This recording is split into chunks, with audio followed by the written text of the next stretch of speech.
Hermanos, buenas tardes. Hoy es martes, día de enviar nuestra meditación, de que meditemos unos minutos en la palabra de Dios. Y bueno, hemos estado meditando en el libro de los Hechos. Vamos en el capítulo 6. Eh, Recordemos que había una murmuración por ahí, pues la iglesia crecía en gran manera, ¿verdad? Y una murmuración que no se atendía bien a las familias de los helenistas, o sea, de los griegos. Y hubo queja y se atendió de inmediato, ¿verdad? No hubo chisme, no hubo réplica sobre las quejas y nada de eso, ¿no? O sea, no se hizo problema, ¿verdad? Como generalmente se hace. Respondemos, pues, sin amor, al contrario, respondemos defendiéndonos, ¿verdad? Y no se soluciona nada. Y aquí, pues, la solución fue escojan a 7 diáconos, ¿verdad? Llenos del Espíritu Santo, llenos de sabiduría, ¿verdad? Y, y bueno, y también llenos de buen testimonio, ¿verdad?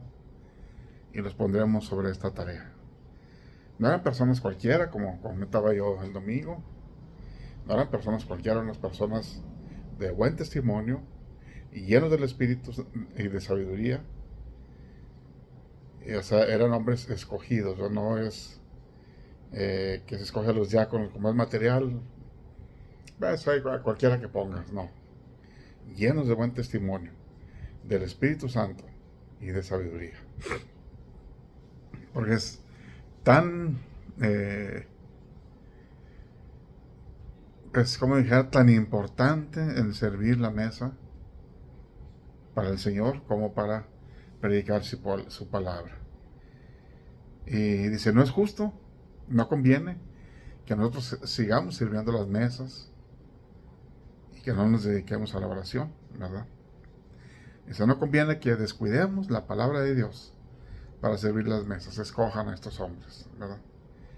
Y nosotros, dicen los apóstoles, continuaremos en la oración y en el ministerio de la palabra. Y aquí se mencionan 7 nombres que escogieron, ¿verdad? Los digo así rapidito. Esteban, lleno de fe y del Espíritu Santo. Felipe, Prócoro, Nicanor, Timón, Parmenas y a Nicolás, un prosélito de Antioquía. Oraron por ellos, les impusieron las manos y el resultado era que la palabra de Dios, o sea, tanto ministrando en la forma material como predicando la palabra de Dios, dice la palabra de Dios crecía y el número de discípulos se aumentaba en gran manera en Jerusalén. Inclusive un gran número de sacerdotes obedecían la fe.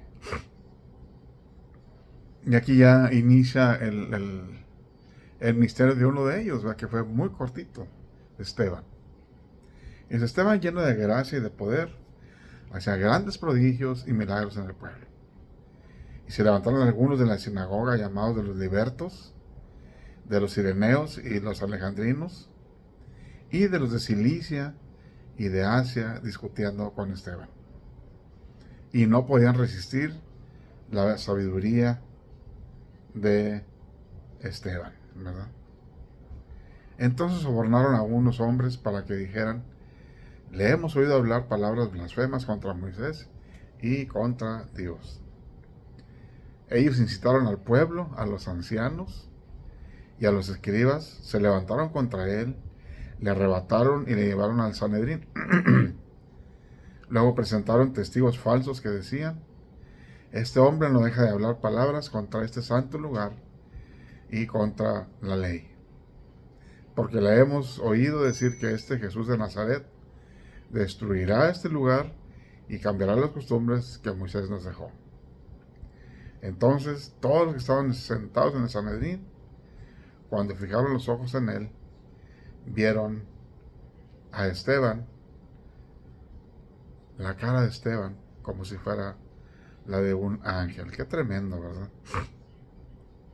Y bueno, este es el párrafo que vamos a ver hoy. Ya el jueves continuaremos con el capítulo 7, que es la continuación, es cuando Esteban se defiende, ¿verdad? Eh, de todas estas falsedades que están diciendo, con una larga historia y hermosa historia del pueblo de Dios, dirigiéndose hacia su salvación. Y bueno, como dijimos, Esteban lleno de gracia y de poder, hacia grandes prodigios y milagros en el pueblo. Recordemos que estaba iniciando el Evangelio, ¿verdad? Estaba llegando el Espíritu Santo a todos los creyentes en Cristo, ¿verdad? Por eso había grandes prodigios y milagros en el pueblo. Y si se levantaron unos de la sinagoga llamada los libertos. Estaba leyendo sobre esta sinagoga, los libertos. Eran gente que habían estado esclavos posiblemente en Roma. Y habían sido liberados. Y se vienen ellos acá en Jerusalén, ¿verdad?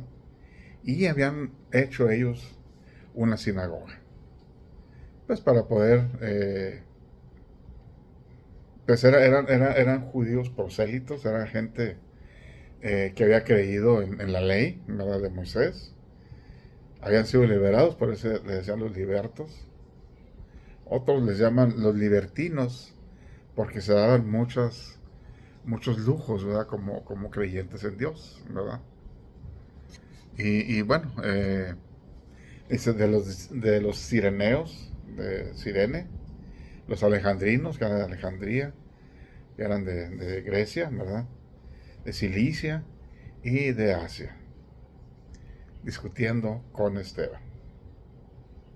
Pero ¿qué pasa? Como estaba lleno el Espíritu Santo, dice, no podían resistir la sabiduría y el espíritu con que hablaba.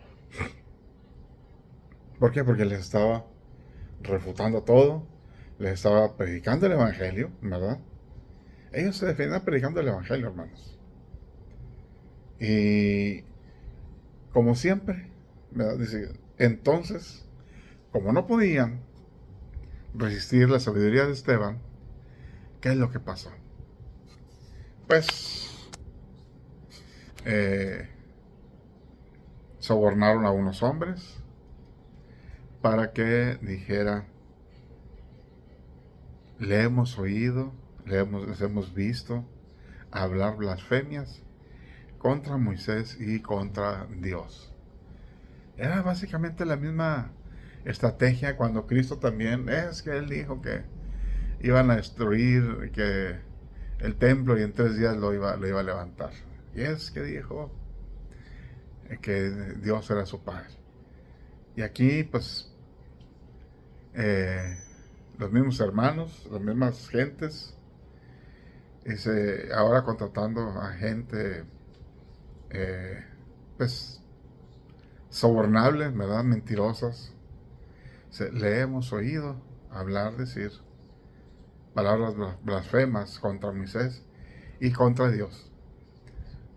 Como siempre, reventadores en los mítines. No pueden ser mítines pacíficos, tiene que haber reventadores ahí, como lo llaman ahora, ¿verdad? Y dice, incitaron al pueblo, a los ancianos y a los escribas. ¿Quiénes? Estos que sobornaron. Eran unos reventadores, como decimos, que viene la marcha pacífica y de repente empiezan a aventar bombas, ahí molotov, para quemar las puertas, para tronar las ventanas, para destruir jardines, destruir carros. Ese tipo de gente. Que los conocemos ahora, ya había gente allá también que se dejaban pagar.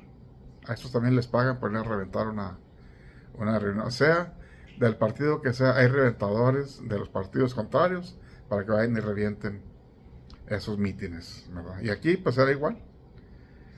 Y dice, incitaron al pueblo, a los ancianos y a los escribas. Y se levantaron contra él, le arrebataron, lo levantaron y lo llevaron al Sanedrín. Recordemos quién era el Sanedrín, ¿verdad? Eran los dirigentes religiosos, tanto fariseos como saduceos, Y el dirigente ahí era Gamaliel. ¿Se acuerdan que hemos platicado este domingo de Gamaliel, verdad?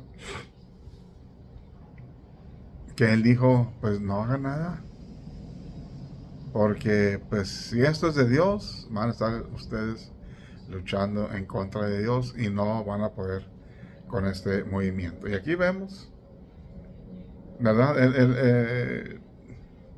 Gamaliel decía, pues se levantó justo y muere, y sí alcanzó a tener muchos seguidores, pero muere él y se acabó el movimiento. Se levanta otro, Teudas creo que lo llamó. Y sí juntó mucha gente, pero muere Teudas también y se termina. Y aquí Cristo murió, pero resucitó. Y ya fue elevado al cielo. Pero este movimiento, en lugar de terminarse, porque ya no estaba Cristo físicamente, ¿qué es lo que pasa? Aquí nos dice que la palabra de Dios crecía y el número de los discípulos se multiplicaba en gran manera en Jerusalén. Inclusive un gran número de sacerdotes obedecía la fe. Recordemos que anteriormente, cuando estaba Pedro y Juan encarcelados y que el Espíritu, un ángel llegó y los sacó y que estaban predicando ellos, ¿verdad?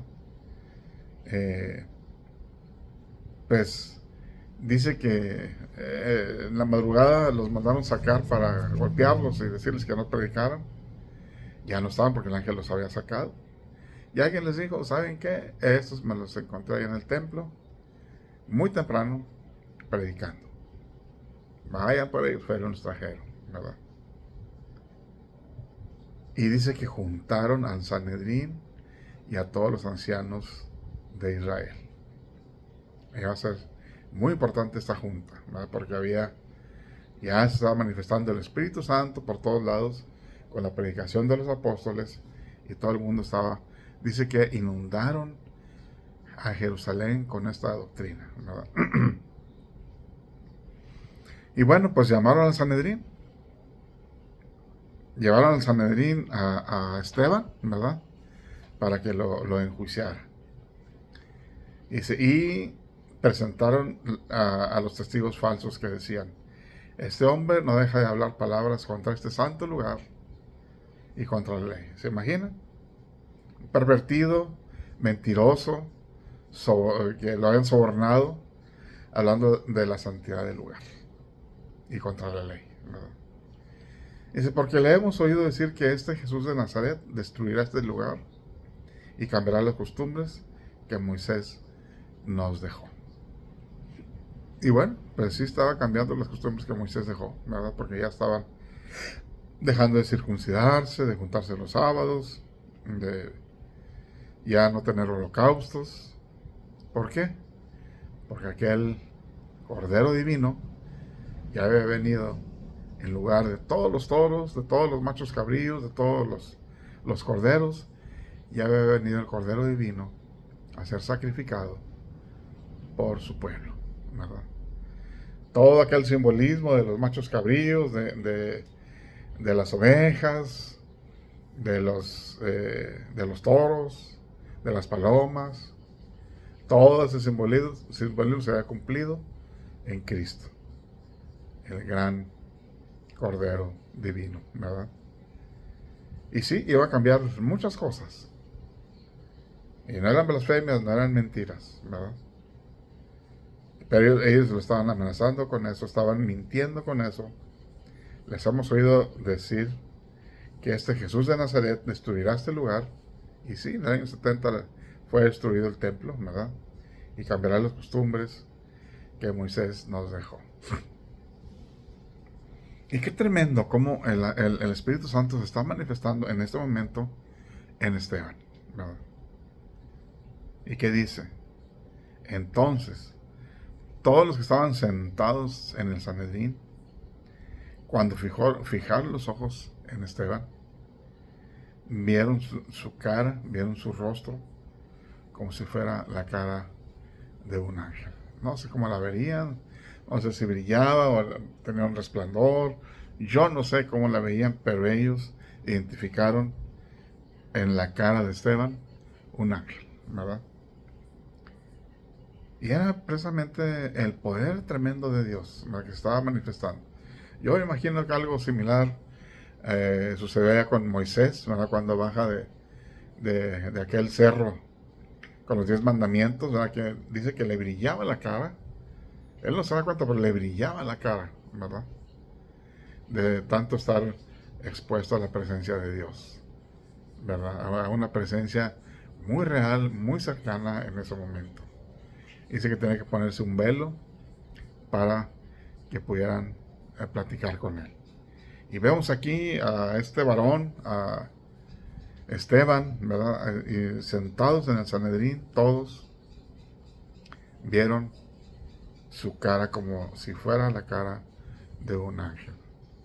Creo que era el poder del Espíritu Santo, ¿verdad? Que estaba obrando en ese momento, ¿verdad? Que dice, no lo podían resistir por la sabiduría con que estaba hablando o con que hablaba el Espíritu Santo a través de él, ¿verdad?